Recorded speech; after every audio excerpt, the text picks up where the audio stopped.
Alright. The name is Dale, doing the album review for the new Dave East, Survival. This album review is done on behalf of Audio Liquor Mag, Audio Liquor Magazine. I'll give you a brief history on Dave East as I know it. I am not too familiar with his catalog.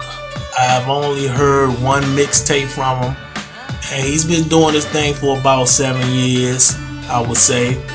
Probably like 7 to 8 years. And the mixtape that I heard, which was in like 2016, I can't recall the title of it, but it was pretty solid, and I was impressed with the guy. It was my first time hearing him, and I was like, oh, okay, this dude has potential. This young guy has potential. So ended up finding out that was a mixtape, even though it sounds like an album because it's all new tracks, all new songs. And he had some good features on there. He had Cameron on there. He had Benny Siegel and a few other folks on there. It was pretty solid. And then I didn't really hear anything from him as far as like a project until he did this album with Styles P called Beloved, which was a very strong album.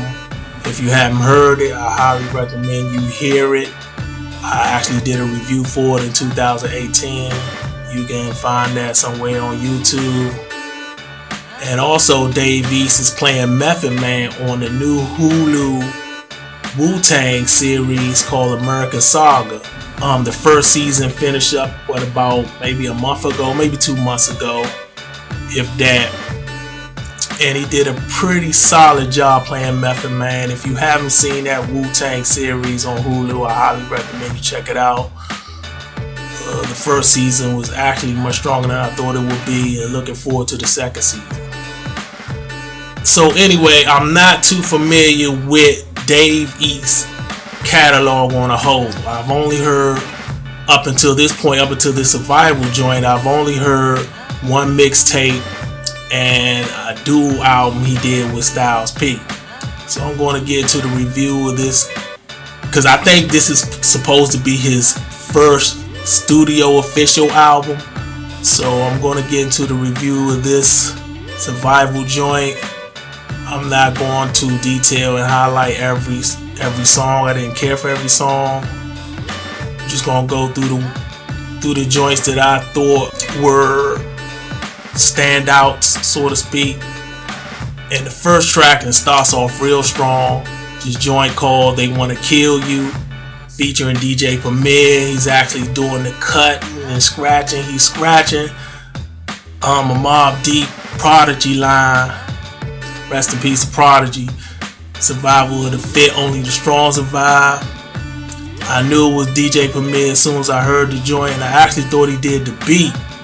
But come to find out when I was looking up the production credits on this joint that Swiss Beats actually did the production for this track, and DJ Premier is just doing the scratching, and it doesn't even sound like a Swiss beat, and it doesn't necessarily sound like a Premier beat as well, but it's more closer to something Premier would do than a Swiss Beat joint.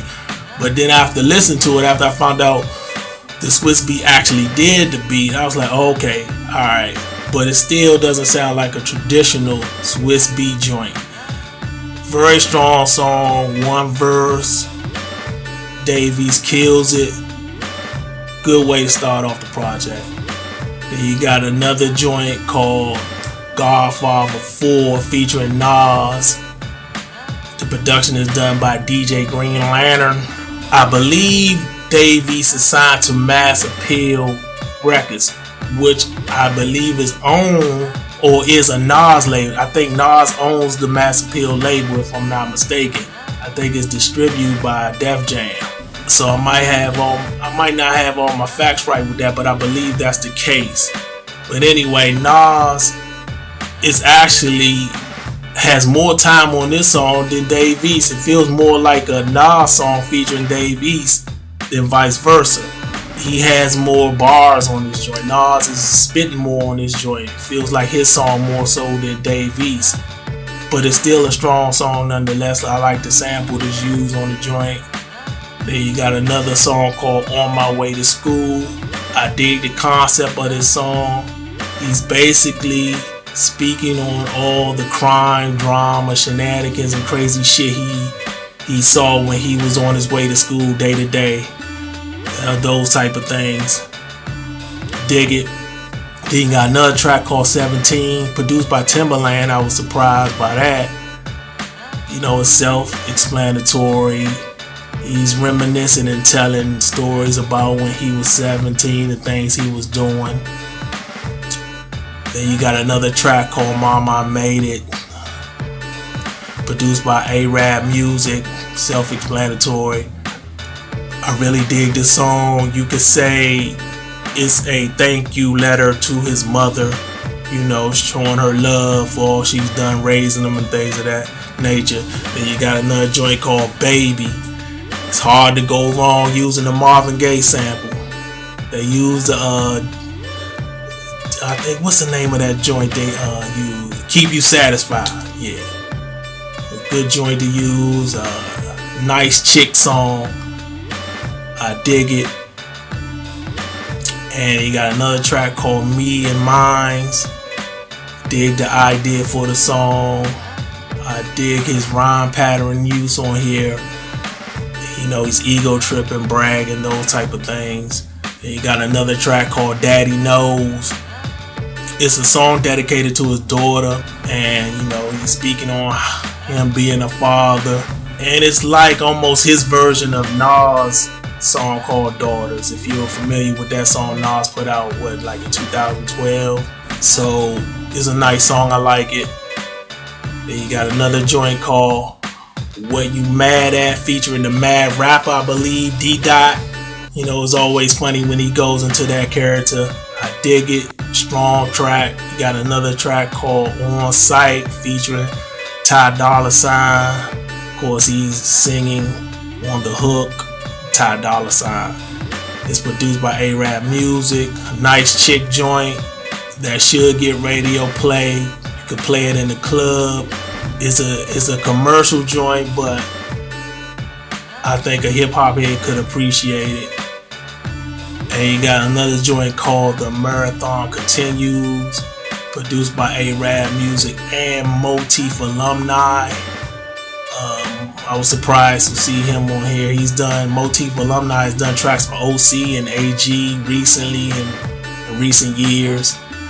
A song dedicated to Nipsey Hussle. I was very shocked and surprised that he did a whole song dedicated to Nipsey Hussle. I didn't know they was tight like that or close like that, because Dave East is from New York and Nipsey Hussle was from LA.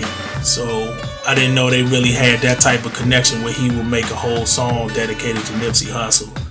I really dig it. Nice way to end the album.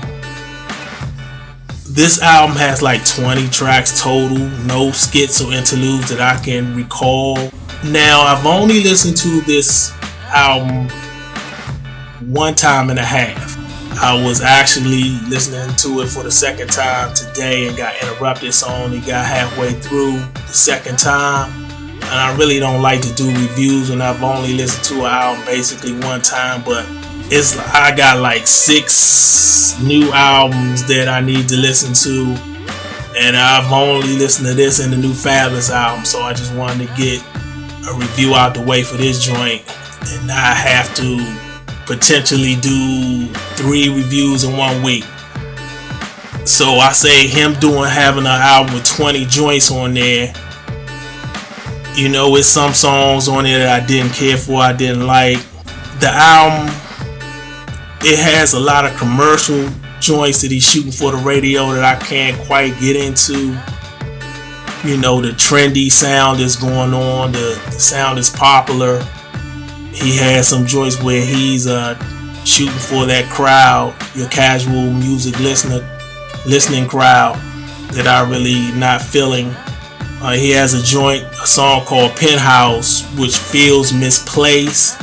You know, out of all the commercial joints he got on there, that's one that's not that bad that I can listen to, but it just feels misplaced. Like at the beginning, it seems like the album is more about his past, and he's kind of reminiscing and giving you stories of how he grew up, and this song is like the second track on the album, and it just seems misplaced. It seems more like this song, Penthouse, should be in the middle where the rest of his commercials driven songs are at.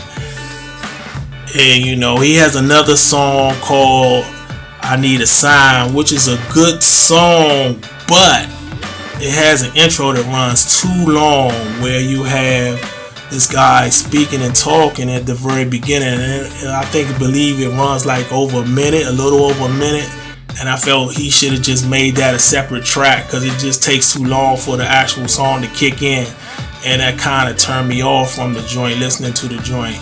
You know, the project starts off pretty well for the most part, and it ends pretty strong, but the middle is lacking. It's like the middle's where he threw all his how should I say, his more radio friendly joints.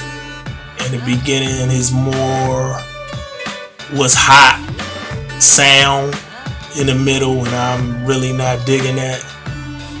So overall, I give this album a B-. Like I said, I've only listened to it once, so you can say 1.5 times. It might get better after I listen to it a few more times, but for now I'm going to land on a B-. There you have it. I'm done. I'm finished.